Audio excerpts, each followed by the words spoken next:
नगरपंचायत सह नगरपालिका निवडणुकीचा प्रचार चांगलाच तापलाय। मात्र या निमित्ताने कार्यकर्ते अक्षरशः हातघाईवर आलेत। राज्यात अनेक ठिकाणी जीवघेणे हल्ले, मारामारी, राडा घातला जाऊ लागलाय। छोट्या शहरांमधल्या निवडणुकीमध्ये साम दाम दंड भेद यांचा वापर केला जातोय। बघूयात। कुठे राडा, कुठे जीवघेणा हल्ला, तर कुठे अपहरण। हेरवे यूपी बिहार मध्ये घडणाऱ्या या घटना आपल्या महाराष्ट्रात घडतायत आणि याला निमित्त ठरलंय स्थानिक स्वराज्य संस्थांच्या निवडणुका। मुंबईला लागून असलेल्या बदलापुरात पैसे वाटपाच्या आरोपांवरून सत्ताधारी शिवसेना आणि राष्ट्रवादीत राडा झाला।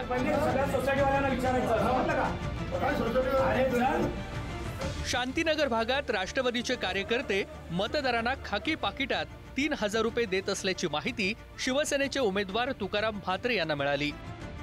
यानंतर तुकाराम म्हात्रे आपल्या कार्यकर्त्यांसह तिथे पोहोचले। त्याचवेळी राष्ट्रवादीचे प्रभाकर पाटील देखील कार्यकर्त्यांसह तिथे दाखल झाले। त्यामुळे दोन्हीही गट आमने सामने आल्यानं वादविवाद होत मोठा राडा झाला। दोन महिला सगळ्या दरवाजे वाजवत होत्या। म्हटलं काय चाललंय ना, आम्ही प्रचाराला आलोय। म्हटलं ठीक आहे, काय आहे तुमच्याकडे प्रचार साहित्य दाखवा। त्यांची बॅग खोलण्यात आली तर त्यात सगळे पैशाचे पाकिट आणि स्लिपांचं स्टापलर केलं होतं लोकांना वाटण्यासाठी। आम्ही त्यांना विचारलं हे काय केलंय, तो बोलले नाही आम्हाला प्रभाकर पाटीलनी पाठवलंय। माझं नाव बदनाम करण्यासाठी वार्ड क्रमांकाचे उमेदवार त्यांनी काय त्या महिलांना कोणाला पकडल्या आणि त्यांच्यावर काय पैसे वाटताना असे काही आरोप केले। मी सोशल मीडियावर बघितलं। मी सर्वसामान्य कार्यकर्ता आहे राष्ट्रवादीचा, हे माझ्यावर केलेले सर्व आरोप खोटे। तर दुसरीकडे अंबरनाथ मध्ये प्रभाग क्रमांक 5 चे भाजप उमेदवार प्रजेश तेलंगे यांच्या भावावर कोयत्याने हल्ला करण्यात आलाय। शिवसेनेचे उमेदवार शैलेश भोईर यांच्या कार्यकर्त्यांना हा हल्ला केल्याचा आरोप होतोय। ज्या परिसरात हा हल्ला झाला तिथे पोलिसांनी आणि फॉरेन्सिक टीमने येऊन सगळी तपासणी करून काही नमुने आपल्या सोबत तपासणीसाठी घेतलेत।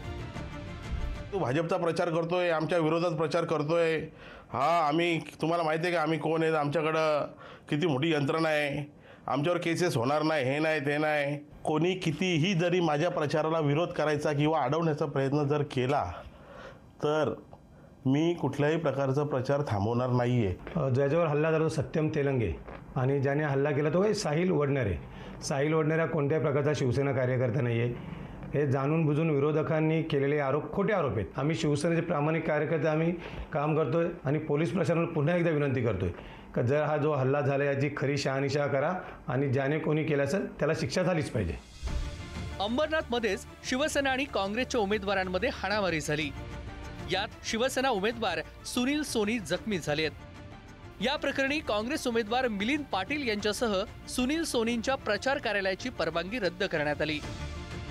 मग तिथले उमेदवार जे आहेत मिलिंद पाटील त्यांनी तिथून न बघता माझ्या अंगावर आले तिथून, तर तुझं इथं काय संबंध आहे, तू इथं का थांबला, तुझा इथं काय असं वेडेवाकडे शिवेगाळ्याचा प्रकार केला। पटकन खालून दगड उचलला आणि तो दगड त्यांनी माझ्या दिशेने भिरकवला आणि माझ्या तो उजव्या दंडाला लागला। तिथं मला असं थोडं नॉर्मल ब्लडिंग झालं। पॅनल नंबर अ चे कॅन्डिडेट मला न सांगता 9 मधले ब चे कॅन्डिडेट येऊन माझ्यावरती आरेरावीची भाषा करत होते आणि नगरपालिकेचे अधिकारी समोर असताना लाईव्ह कॅमेरा चालू असताना माझ्यावरती त्यांनी हल्ला केला। बीडमध्येही शरद पवारांच्या राष्ट्रवादीचे पदाधिकारी राम खाडे यांच्यावर हल्ला झालाय। 10 ते 15 जणांनी केलेल्या ह्या हल्ल्यात राम खाडे यांच्यासोबत असलेले 3 ते 4 जण जखमी झालेत। दरम्यान हल्ल्यामागे आमदार सुरेश धस असल्याचा आरोप शरद पवार यांच्या राष्ट्रवादीचे नेते महबूब शेख यांनी केलाय। राम खाडेच्या त्या ठिकाणी जीव घेणा जो हल्ला झालाय त्याचा मास्टरमाइंड कोण आहे हा देवाभाऊ तुम्हाला शोधावं लागणार आहे आणि तुम्ही जोपर्यंत शोधणार नाही तोपर्यंत आम्ही गप्प बसणार नाही। पक्षफुटीमुळे आधीच राज्यातील नेत्यांमध्ये वितुष्ट निर्माण झालंय। त्यातच स्थानिक स्वराज्य संस्थांच्या निवडणुका 7 ते 8 वर्षांनी होत असल्यानं प्रचंड चुरस वाढली आहे। परिणामी हल्ला, अपहरण, राडा अशा घटना घडतायत असं म्हटलं तर वावगं ठरणार नाही। ब्युरो रिपोर्ट, पुढारी न्यूज।